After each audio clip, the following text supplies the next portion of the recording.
let me interrupt you real quick. Yep. Senator Minority Leader Chuck Schumer is now speaking in New York City. Let's go and listen in. For the report to be made public.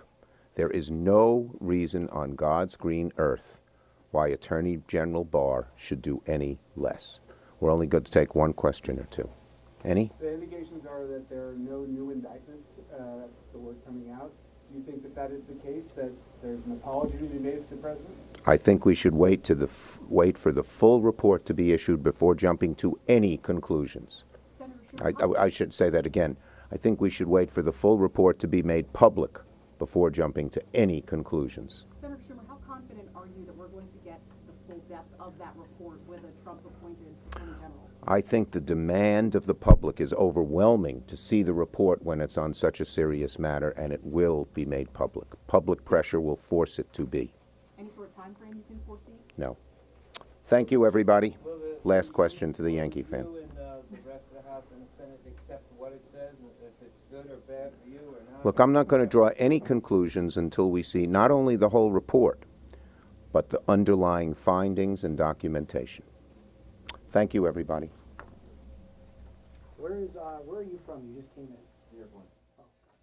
Let's talk a little bit about that statement here. Public pressure will force it to be made public. That's a little bit about what we discussed before. There's certain precedents that forced people's hand to have to inform the public. So how long do you think that would take, and what would that look like?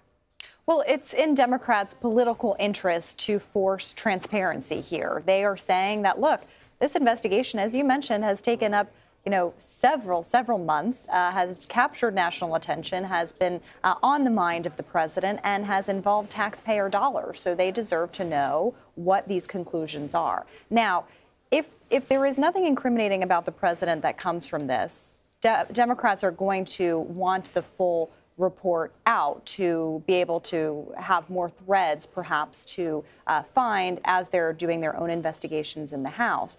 Republicans, it could be in their best interest, too, to have this final report come out if there is nothing damaging to the president, because they could continue making the argument that they have been trying to continue, which is echoing the words of the president. Now, again, we have no idea what is no in collusion, this report. Meaning, right, exactly. Mm-hmm. So you're seeing Chuck Schumer and Democrats, and especially those running for president, calling for transparency. They're also calling for the people involved in this investigation to testify in front of Congress eventually. That means the Attorney General, that means the special counsel himself, to get more information about this process, about the findings in the report, and find out any way that they can look into anything that they need to further.